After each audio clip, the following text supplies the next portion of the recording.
Bonjour à tous. Alors là, je vais commencer une petite série de vidéos sur l'ultra distance que j'ai appelé les capsules ultra.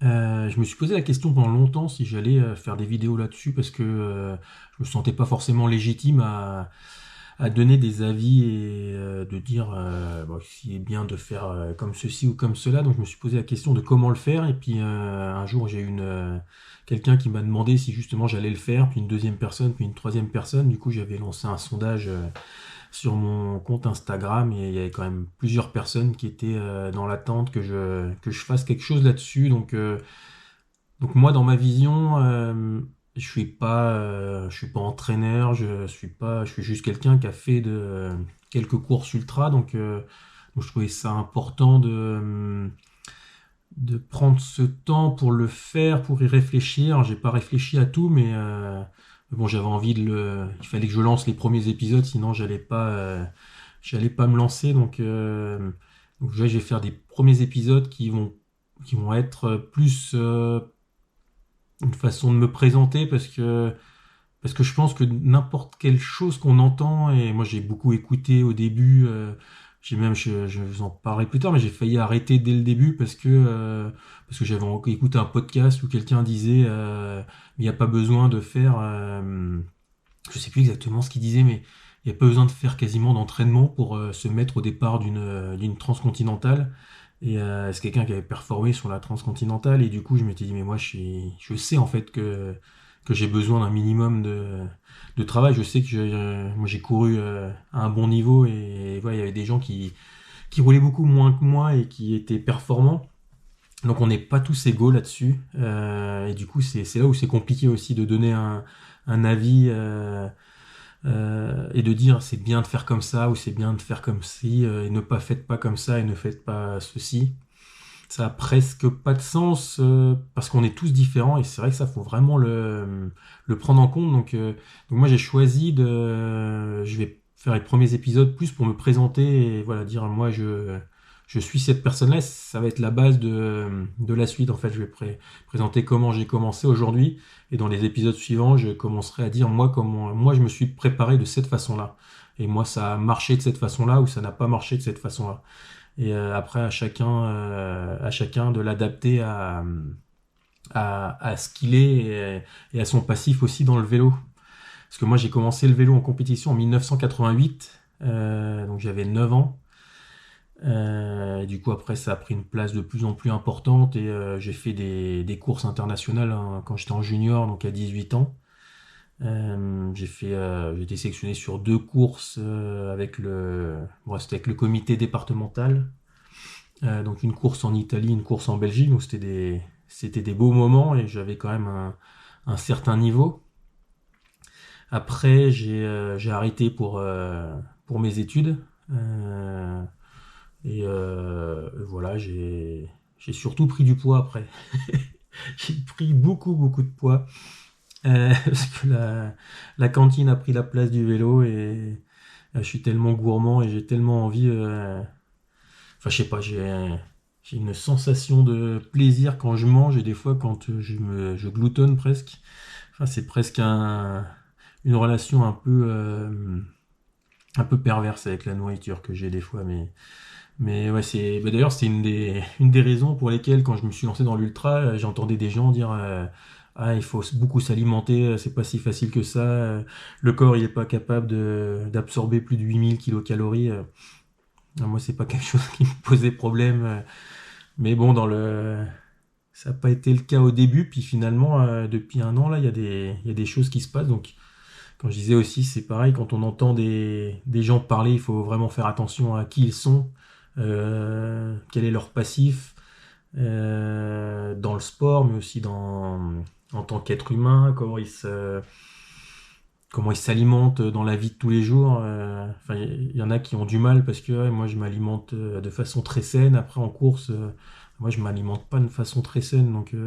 Quand j'arrive en course et qu'il faut manger n'importe quoi, ben j'ai pas besoin de m'adapter en fait. C'est presque normal.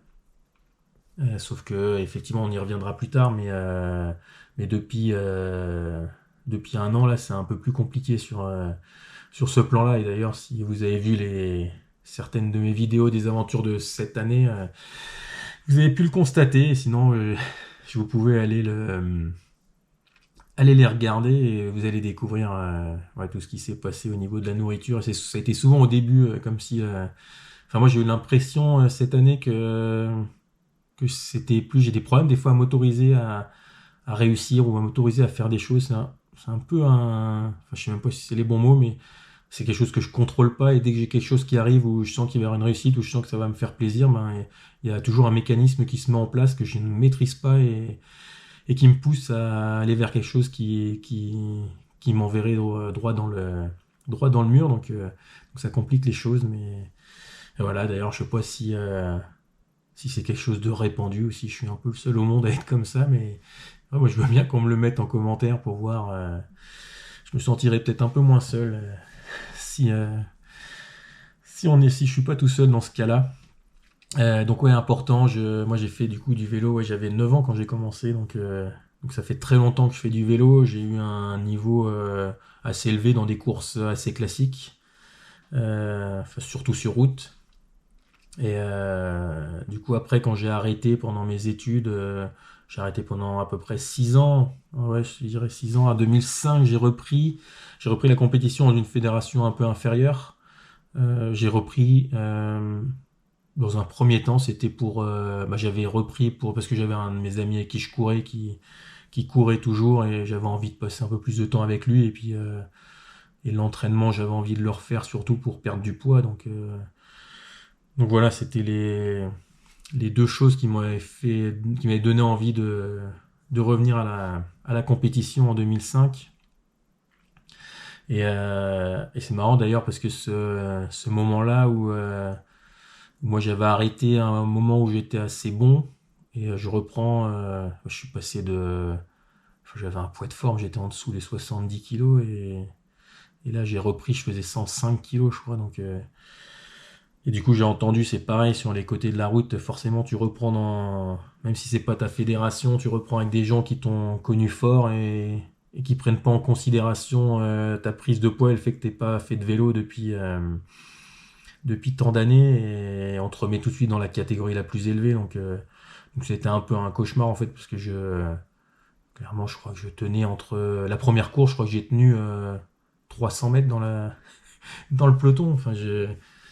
C'était impossible en fait dans la catégorie la plus élevée.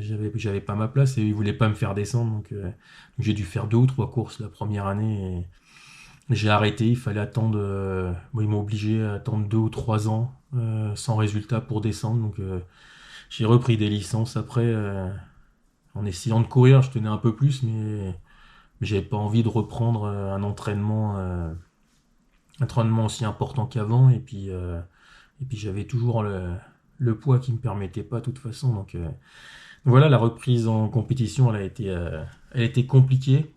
Et, et puis après j'ai arrêté. Ouais, parce qu'ils m'ont pas fait redescendre. Puis après, j'ai repris une fois. Après, j'ai re-arrêté. Enfin, plusieurs fois, j'ai repris, arrêté entre 2005 et à peu près 2010. À un moment, j'ai repris aussi un peu un niveau. Donc j'ai réussi à remonter de catégorie. Et puis, j'ai gagné une course à étapes à l'époque. Et voilà, j'ai décidé après d'arrêter parce que mettre le vélo dans le coffre, faire de la voiture pour aller au départ, sortir, aller chercher son dossard, revenir à la voiture, monter son vélo, préparer ses affaires, partir s'échauffer, faire une course d'1 h 30, remettre son vélo dans le coffre et repartir, rendre son dossard et rentrer chez soi. En fait, pour une course d'1 h 30, je partais 6 7 heures et je commençais à trouver ça un peu ridicule de faire comme ça.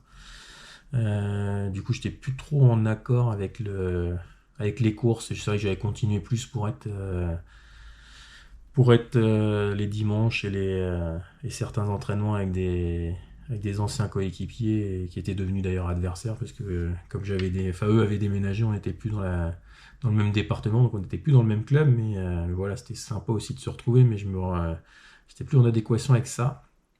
Et puis, je crois que c'était en 2014, donc là j'avais re-arrêté. Je faisais plus de sport et je cherchais Un défi, ouais. Je cherchais un défi. Alors forcément, c'était du vélo parce que ouais, j'ai commencé en 88 quand j'avais 9 ans le vélo. Avant, j'avais fait un peu de judo, mais du coup, moi, je connais un peu que ça. J'avais essayé de courir d'ailleurs les années où j'ai arrêté le vélo parce que je voyageais aussi beaucoup et que voyager avec un vélo, c'est quand même un peu moins pratique que de voyager avec une paire de baskets. Et à chaque fois que je cours, je me blesse au niveau du mollet, j'ai un truc, enfin les genoux. Enfin, je suis pas habitué à ça et puis avec mon poids c'était pas simple donc j'ai jamais vraiment réussi à courir, même si j'aurais bien aimé d'ailleurs faire certaines épreuves aussi d'ultra en course à pied, mais je pense que ça m'arrivera pas ou en marche. Mais j'ai essayé cette année en marchant et c'est pareil, je pense qu'il faut il faut aussi un peu ouais, d'ailleurs, c'est un bel exemple parce que j'ai essayé, je me suis dit, si je vends ma maison avant ma démission, j'avais essayé de me vendre ma maison et je me suis dit, si j'arrive à vendre ma maison, je démissionne et je change de carrière, je change tout. Et cette maison-là, elle passait sur enfin le GR1 qui fait le tour de Paris, passait juste devant.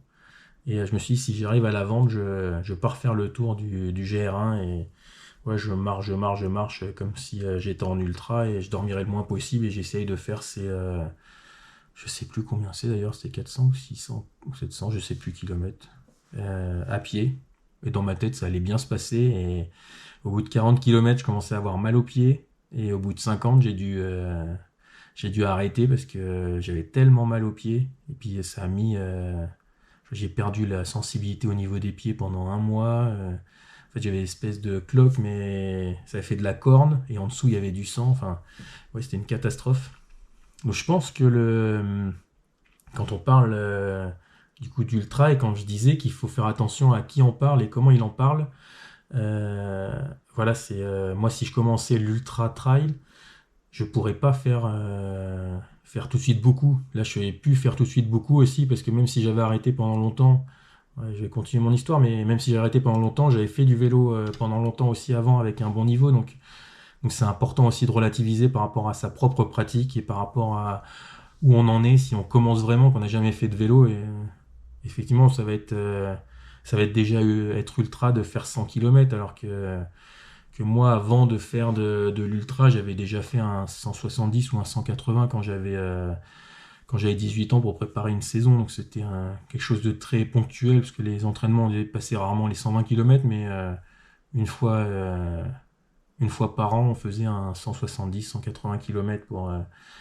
pour finaliser le bloc d'endurance. Donc très important de toujours relativiser. C'est pour ça que je disais au début, mais j'avais du mal à me dire j'allais faire une vidéo là-dessus parce que ce que je peux dire, ça va être vrai pour moi. Et je vais essayer de m'adapter quand même et de me mettre comme si j'étais en position de débutant, mais je peux pas me positionner en tant que débutant de quelqu'un qui a 20 ou 30 ans et qui a jamais fait de vélo, parce que moi j'en ai fait en compétition dès l'âge de 9 ans. Donc je vais essayer quand même de relativiser par rapport à ça, mais voilà, faut toujours, si je dis des choses et que vous dites mais moi je suis pas capable de faire ça, ne vous dites pas que vous n'êtes pas fait pour l'ultra. Je pense que tout le monde peut le faire, et à son niveau, à sa vitesse, et si on a envie, en fait, on peut arriver à tout. Donc il faut surtout pas que quelque chose que je dise vous bloque, en fait.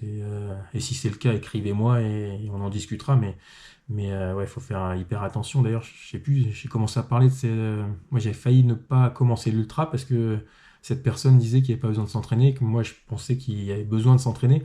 Et en fait, en écoutant le podcast jusqu'au bout, à la fin, il disait que lui faisait du vélo taf et il faisait entre 15 et 20 km, je crois, pour y aller. Donc il faisait, ouais, si c'était 20, ça faisait 40 km aller-retour par jour. Donc en fait, quand il disait qu'il fallait pas s'entraîner beaucoup, c'est qu'il fallait pas s'entraîner beaucoup, mais il comptait pas ces 40 km par jour qui sont essentiels parce que c'est la base de l'endurance, et que voilà, c'est 80% du travail, voire 100% pour quelqu'un qui veut débuter, qui veut pas forcément aller chercher un résultat. Il peut faire que de l'endurance en fait. Donc lui, il sortait ce travail-là qui est le travail de base et qui est 80% du travail à faire en fait. Même si on veut rouler vite, il faut faire du 20% pour rouler vite et 80% d'endurance. Donc au début, j'avais écouté ça et je me suis dit, ah ouais, mais en fait, si c'est des machines, les gars, et moi, je ne serais pas capable. Donc j'avais failli arrêter cette idée de le faire. Voilà, bon, je divague un peu encore. Et du coup, ouais, je cherchais un nouveau défi. Et, euh, et quand je cherchais, ça faisait, ouais, du coup, j'avais re-arrêté presque, ouais, pendant presque 10 ans. Et pendant cette période-là, j'ai beaucoup voyagé. Donc, j'ai voyagé dans une trentaine de pays avec juste mon sac à dos et en transport en commun local. J'ai jamais voyagé en vélo d'ailleurs pendant cette période-là. Et du coup, là, je m'étais dit, ben, tiens, je vais chercher un défi sportif. Je m'étais dit à l'étranger parce que j'avais cette soif de découvrir des horizons différents et des populations différentes. Donc j'avais cette envie-là et elle était reliée aussi à mon père et lui, je savais qu'il allait être à la retraite 5 ans après, à peu près. Donc je m'étais dit, ben, tiens, je vais chercher un défi, ça me laissera 5 ans pour me préparer. Et du coup, je cherchais quelque chose où qu'on pouvait partager, voilà, qu'on pouvait partager en fait. Et du coup, j'avais fait plein de recherches et, euh, et, et à un moment, je me suis rappelé d'un film que j'avais vu, mais je me rappelle plus du tout du titre. Oh, c'était American Flyers. Oh, je sais plus. Enfin, bon. C'était une compétition qui se passait aux États-Unis. Et bon, comme le film était vieux dans mon esprit, mais il faudrait que je recherche ce film-là, mais dans mon esprit, je savais pas si c'était une aventure ou une vraie compétition. Enfin, je me souviens il y avait une compétition, qu'ils étaient sur des vélos, mais je me souviens, j'ai pas de souvenir de peloton. Je me souviens de gens avec des chapeaux de cow-boy quand ils étaient pas sur le vélo. Enfin, j'avais cette vision-là et je m'en suis souvenu à ce moment où j'avais un peu arrêté de chercher parce que je trouvais rien. Euh, et forcément, l'ultracyclisme, je connaissais pas le mot, d'ailleurs c'était à ce moment-là, ouais, en 2014, je suis pas sûr qu'il y ait beaucoup de monde qui connaissait ce mot-là en France, et du coup j'ai remis ça, je crois j'ai mis vélo longue distance, traverser les États-Unis, ou j'ai mis quelque chose comme ça et sur Google, et là je suis tombé sur un article qui parlait de la rame et surtout d'Arnaud Manzanini, du coup, la personne qui a importé la RAF en France, et il se préparait pour, euh, pour faire la rame. Du coup, j'ai découvert ce mot-là, la Race Cross America. J'ai appris après que c'était ça, donc je me suis renseigné par la suite. Et du coup, Arnaud tentait le record pour traverser la France d'est en ouest, il me semble, à ce moment-là. Donc, je crois qu'il avait déjà fait le record de la traversée de la France du nord au sud. Et du coup, je me suis dit, oh là là, c'est quoi ce truc-là? Et du coup, je me suis renseigné. Voilà, c'était de l'ultra-distance, ok. Il y a 5000 km, ok. Et il y a une assistance, donc il y a des voitures derrière. Ah, ok. Du coup, c'est un défi sportif, c'est du vélo, et il y a une équipe derrière, donc il y a du partage avec des gens, et donc voilà, c'était parti. 2014, j'avais ce défi en tête où ça cochait toutes les cases en fait. C'était du vélo, c'était de la longue distance, c'était à l'étranger, découverte d'un pays un peu fascinant et un peu grandiose. Après, comme rien ne me fait peur finalement, enfin, c'est c'est peut-être même un peu idiot en fait de se dire vas-y, c'est 5000, ouais, c'est pas grave, c'est 5000, ça serait marqué 6000, ça serait marqué 7000, ce serait pareil en fait. Et j'avais juste trouvé le truc. Et, euh, et donc voilà, j'avais trouvé ça, donc j'ai commencé à me renseigner un peu mieux. La première chose que j'ai fait, c'est que je me suis dit, bon, quand même, c'est long, je me sentais capable en fait de faire tout, mais je me sentais pas forcément capable de me dire, enfin, j'avais peut-être pas capable de me dire, bah, s'il faut s'entraîner 30 heures par semaine pour y arriver, en fait, je peux pas. Donc j'ai commencé d'abord à chercher ça. Et là, j'ai rien trouvé du tout. Des gens qui s'entraînaient, qui te disaient combien il faut s'entraîner pour finir, et ben ça, j'avais pas d'informations. Donc à un moment, je me suis quand même posé la question. Je me suis dit, c'est peut-être un peu trop grand pour moi. Je me suis dit, bon, tant pis, on va regarder quand même. Donc j'ai été sur le site, regarder. Ok, il faut se qualifier. On peut se qualifier en faisant quoi? Donc il y avait, il faudrait vérifier les dates, mais il me semble il y avait une course en Italie, alors c'était certainement la Race Cross Italia qui était déjà, peut-être qui existait déjà en 2014, ouais. Certainement à vérifier, mais il y avait cette course-là, et je me rappelle qu'il y avait des courses, il y avait plusieurs courses de 24 heures. Je me suis dit, ah bah ça c'est plus accessible, hein. On peut partir un week-end, faire un 24 heures et revenir. Il y en avait un en Angleterre, donc j'avais décidé que ce serait cette course-là si je partais sur ce défi-là, et voilà, j'avais déjà l'épreuve, en fait, le 24 heures serait la qualification, et du coup, et c'est le sous-objectif, en fait, si j'y arrive. Je pourrais m'inscrire si j'arrive pas à finir le 24 heures. De toute façon, je pourrais pas m'inscrire. Donc, j'ai gardé ça pour moi. J'ai ressorti le vélo à ce moment-là. Et, et voilà, je me suis reprojeté sur un défi. Et c'est comme ça que l'ultra-endurance, en fait, est arrivé dans ma tête. Euh, mais quand je dis que j'ai ressorti le vélo, c'est que c'est pas vraiment vrai parce que j'ai même pas. Je crois que j'ai fait une ou deux sorties et en fait, c'est à ce moment-là que je venais juste de. Ouais, si j'ai peut-être fait plus que ça, mais un mois après à peine où j'avais découvert la Race Cross America, j'ai mon père qui nous annonçait qu'il avait son cancer, donc bah, j'ai tout arrêté. En fait, j'en ai parlé à personne, j'étais le seul au courant que j'avais ça en tête et je me suis dit, bah, on va le soigner, il va guérir et puis quand il sera guéri, on repartira sur ce projet-là. Donc j'ai raccroché encore le vélo. Je ne l'ai pas décroché pour longtemps, mais et voilà, ça, c'était en 2014 et finalement il est décédé en avril 2018. Donc voilà, ouais,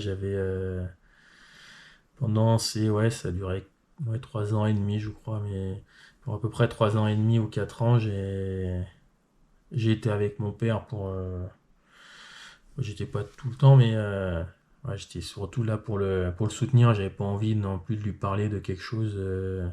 Enfin, vous pouvez pas m'assister à ce moment-là, donc j'ai laissé ce projet de côté.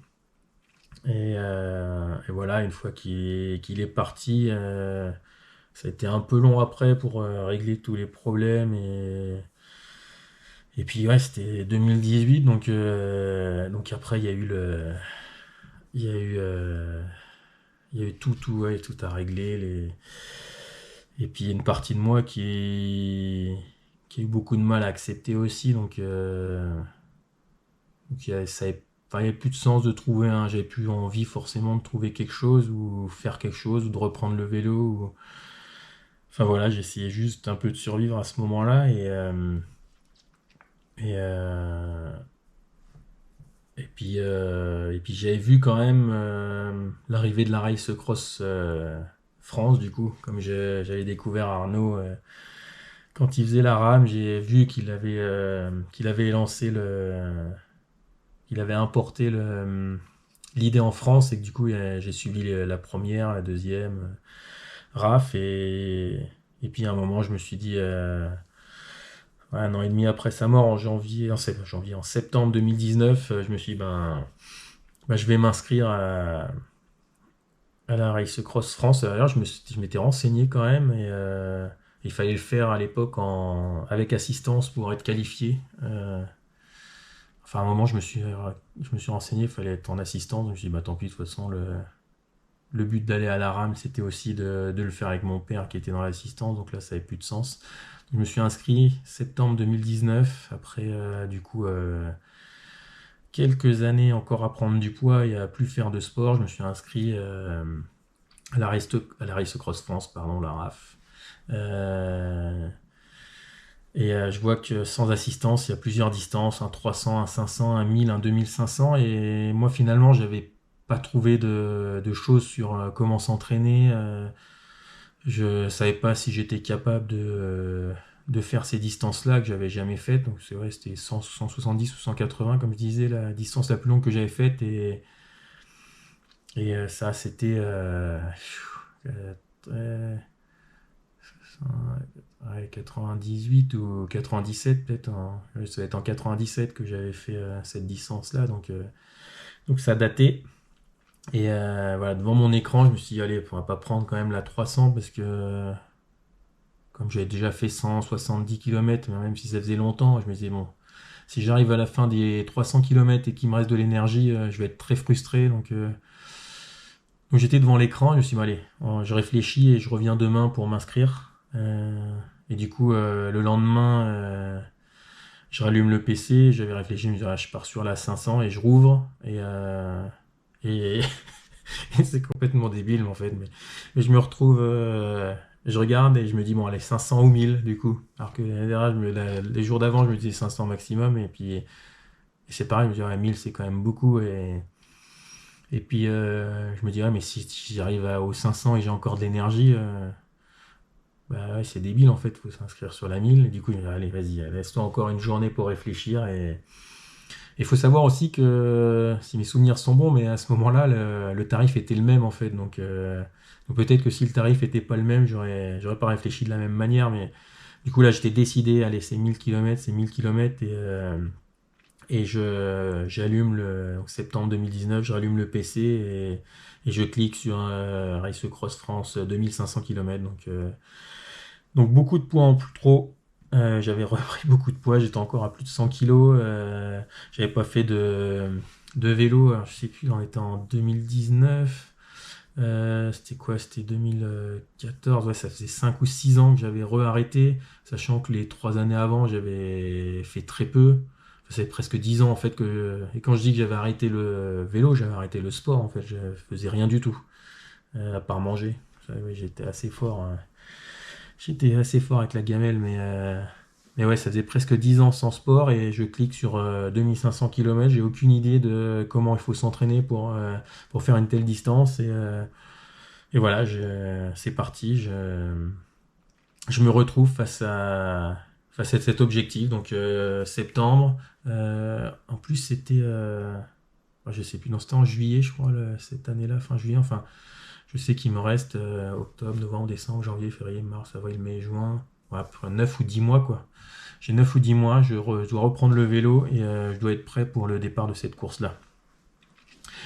Donc, moi, mon premier réflexe, c'est de me dire, ben, je vais me faire un programme d'entraînement.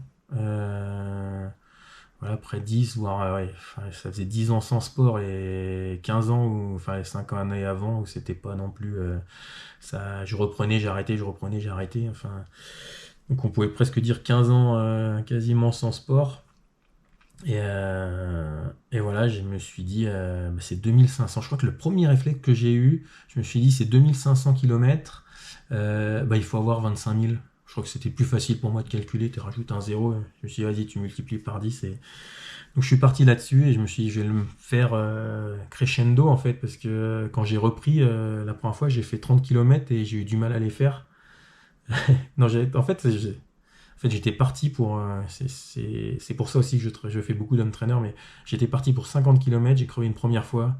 Moi, je partais toujours avec deux chambres à air et pas de rustine. J'ai crevé une première fois et j'ai changé, et j'ai crevé une deuxième fois, j'ai changé, et j'ai recrevé une troisième fois au 30e kilomètre. Donc en 30 km, j'ai crevé trois fois. Et c'est là que j'ai appris que sur le flanc du pneu, il y avait des codes. Et là, il y a même écrit, je crois, en poids, le poids total du cycliste et du vélo, parce que j'avais des pneus qui étaient assez fins. Maintenant, ça a beaucoup évolué aussi depuis. Mais, et du coup, je dépassais de 15 ou 20 kilos ou 25 kilos, je sais plus, le poids limite. Donc, je suis rentré en fait et je me suis acheté un home trainer. Et je me suis dit le temps de perdre du poids. Donc, je m'étais dit septembre, octobre, novembre, décembre, home trainer. Et après, on repartira dehors. Et finalement, ça m'allait bien. Et ma conjointe de l'époque, elle était quand même assez rassurée que je fasse l'entraînement à l'intérieur parce qu'elle avait peur quand je partais rouler à l'extérieur. Donc, finalement, c'est resté. Et moi qui avais du mal avec l'home trainer, ben, c'est devenu une norme. Et ça nourrit même mon. Moi, je me fais souvent un peu enfin, attaquer, ou je sais pas si on peut dire attaquer, mais des gens qui comprennent pas ça. Mais je sais pas pourquoi, j'ai pas de lassitude plus que ça sur l'home trainer en fait. Alors que si je pars de chez moi, je reviens chez moi en sortant dehors, voilà, je trouve plus d'intérêt au vélo en extérieur et du coup je me lasse et c'est pareil, ça fait partie des choses que moi je dois gérer en fait. Pour garder, il faut ouais, la première règle en fait, c'est ouais, le premier conseil que je peux donner, c'est que le jour du départ, il faut avoir envie en fait. Il faut avoir envie de rouler, il faut avoir envie de rouler beaucoup. Peu importe quel est votre objectif. En fait, si vous commencez et que votre objectif c'est de finir à 300 km, c'est-à-dire que 300 km pour vous c'est déjà un Everest. Et du coup, il faut avoir envie de prendre le départ de ce 300 km avec l'envie de rouler en fait. Et ça, chacun le gère. Il y en a qui s'y roulent pas tous les jours, et ils se sentent pas bien, donc eux, ils peuvent rouler tous les jours. Et après, moi, je respecte énormément ça parce que moi, si je roule tous les jours, au bout de 6 mois, j'arrête le vélo. En fait, je prends le vélo, je le raccroche et c'est fini. Donc chacun aussi doit se gérer. Et la seule chose qui finalement est vraie pour tout le monde, c'est qu'il faut arriver à avoir avec l'envie de rouler. Donc ceux qui ont tout le temps envie de rouler, parce qu'il y en a, c'est presque une drogue en fait. Et ben eux, ils n'auront pas ça à gérer. Donc ça, c'est leur force. Mais en même temps, ils auront tellement roulé qu'ils auront peut-être pas de fraîcheur. Ils ont la fraîcheur mentale toujours parce qu'ils ont toujours cette envie. Mais ils auront peut-être pas la fraîcheur physique pour être aussi à l'aise que s'ils s'étaient reposés. Et si, comme moi, vous pouvez être dans de la lassitude, si vous faites trop de choses, en fait, il faut faire attention. Le jour du départ, il faut vraiment, enfin, pour moi, c'est essentiel dans l'ultra, c'est d'avoir envie, en fait. Et on en reparlera après, mais moi, dans ma préparation, moi, j'arrête même complètement le vélo, en fait. Alors, pas hyper longtemps avant, mais les 7 derniers jours, en général, je roule pas du tout. Alors, c'est pareil, c'est quelque chose d'hyper personnel, parce qu'il y en a, ils roulent pas pendant 7 jours et ils ont l'impression d'avoir tout perdu. Et moralement, c'est compliqué. Je pense que physiologiquement, je connais pas, mais vu que moi, ça le fait pas, ça doit pas être vrai physiologiquement que tu perds tout. Bah non, c'est sûr hein, que tu perds pas tout.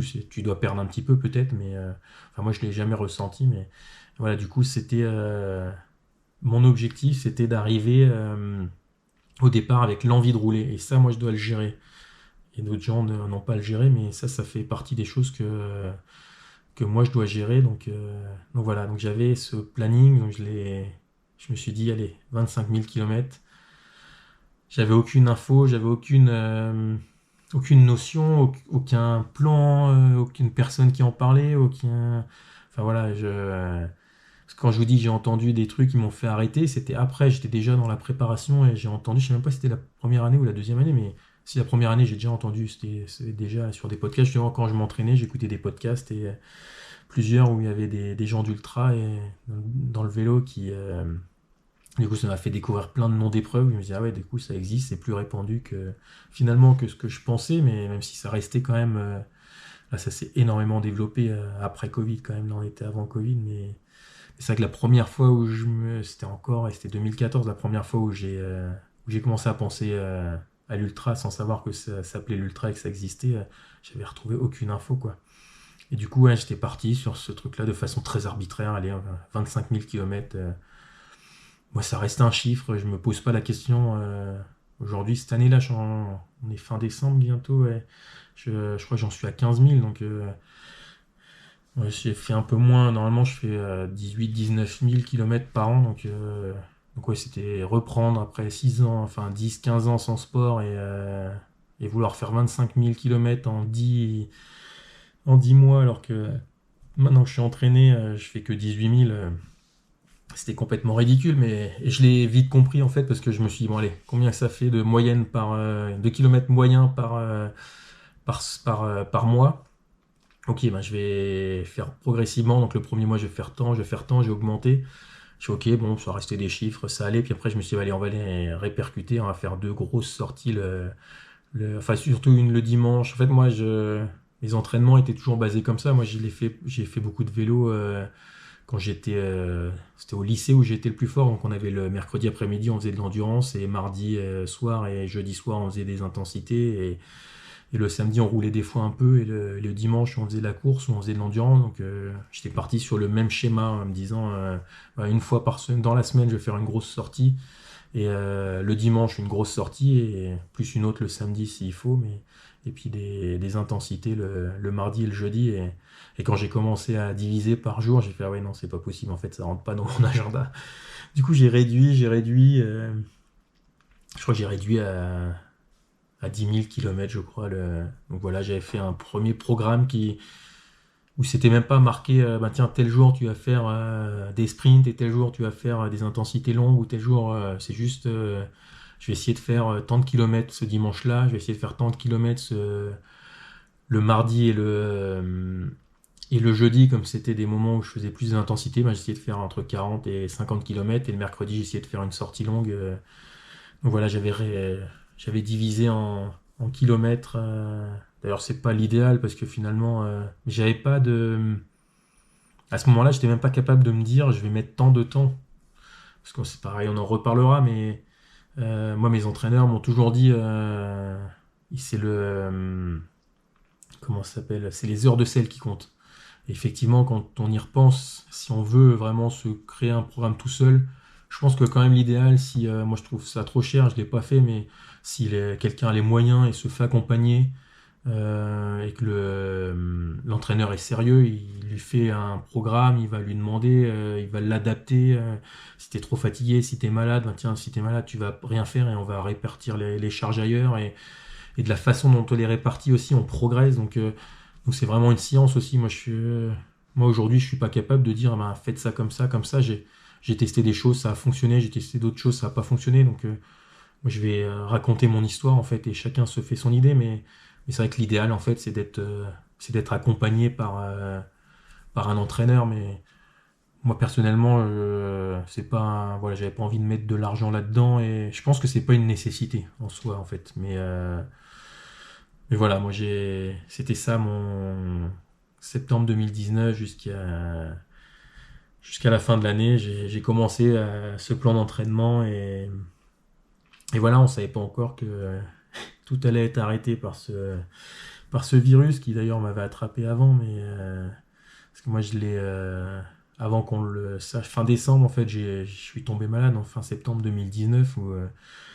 oui, enfin, ils m'envoyaient faire des radios des poumons parce qu'ils comprenaient pas ce que j'avais. Et en fait, comme j'ai été contrôlé après au printemps, j'ai déjà des anticorps Covid. Donc c'est certainement cette fin d'année où je l'avais déjà attrapé. Mais et voilà, tout ça, ça a changé aussi beaucoup de choses. Donc ça, on se retrouve dans le prochain épisode et je parlerai de la fin de cette préparation et surtout de la RAF, comment ça s'est passé.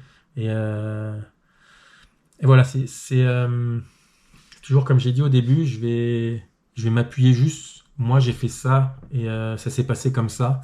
Et par rapport à ça, je vais essayer d'en tirer des conclusions sur ce qui peut être bien, ce qui peut ne pas être bien. Et j'irai peut-être même jusqu'à me dire, bah tiens, un programme un peu, si on veut parler d'entraînement, un programme un peu global, ben, je vous conseillerais de faire ça ou ça, mais ça reste quelque chose qu'il faut vraiment adapter. Il ne faut pas hésiter à écouter le son de cloche de plusieurs personnes à la solution exacte et personne à la vérité en fait. Donc il faut bien faire attention à ça. Mais ouais, j'avais envie de. Puis moi, ça me replonge aussi dans mes souvenirs, parce que la rave de Villevin, on en reparlera dans le prochain épisode, mais ouais, ça a été folklorique en fait. Ça s'est pas déroulé du tout comme je voulais. Et c'était un peu écrit, mais voilà, on se retrouve dans le prochain épisode et on reparle de cette Race Cross France 2020 et on fera cette deuxième capsule ultra.